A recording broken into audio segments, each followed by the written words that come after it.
سب سے پہلی آیت میرے نبی پاک پر جو اتری وہ کیا ہے؟ مسلمانوں اتنی تو بات یاد رہے، اقرأ بسم ربک الذی خلق۔ قرآن کی سب سے پہلی آیت کیا ہے؟ بسم اللہ خانی کرائی گئی کہ نہیں کرائی گئی؟ تو پڑھے ہو نا، تو پڑھو اقرأ بسم ربک الذی خلق۔ اقرأ کا مطلب ہوتا ہے اے محبوب پڑھو،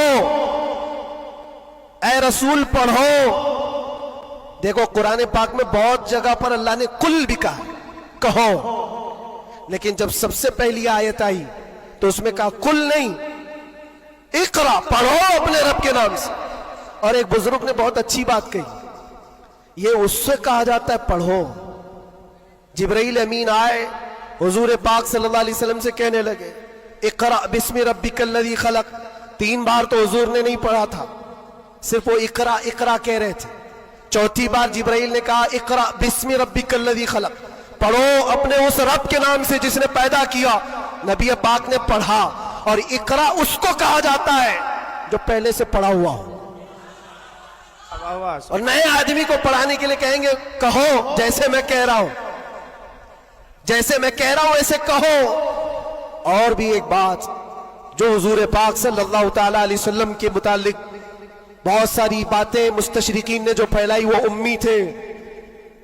امی کا معنی کچھ نہ ہنجار لوگ ان پڑھ کرتے ہیں کہ ان کے رسول ان پڑھ تھے، ان پڑھ نہیں، امی کہتے ہیں جو کسی سے نہیں پڑھا ہوا ہو، اس کا استاد نہیں لیکن وہ سب کا استاد ہے۔ سبحان اللہ سبحان اللہ۔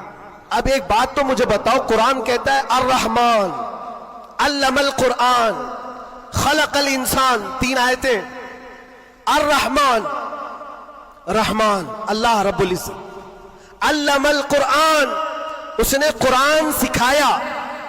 تیسرے نمبر پر ہے خلق الانسان، اس نے انسان کو بنایا۔ مجھے ایک بات بتاؤ، رحمان دوسرے نمبر پر آئے تھے، اس نے قرآن سکھایا۔ تیسرے نمبر پر آئے تھے، اس نے انسان کو پیدا کیا۔ انسان کو پیدا کیا یہ تیسرے نمبر پر، قرآن سکھایا یہ پہلے دوسرے نمبر پر۔ جب انسان بعد میں پیدا ہوا ہے تو قرآن سکھایا کس کو؟ کیا بات ہے، واہ واہ۔ الرحمن علم القرآن، وہ رحمان ہے جس نے قرآن سکھایا پھر انسان بنایا۔ مفسرین فرماتے ہیں یہ جو انسان پیدا کیا اس سے مراد آدم علیہ السلام ہے، اور قرآن سکھایا اس سے مراد محمد رسول اللہ۔ اللہ سبحان اللہ۔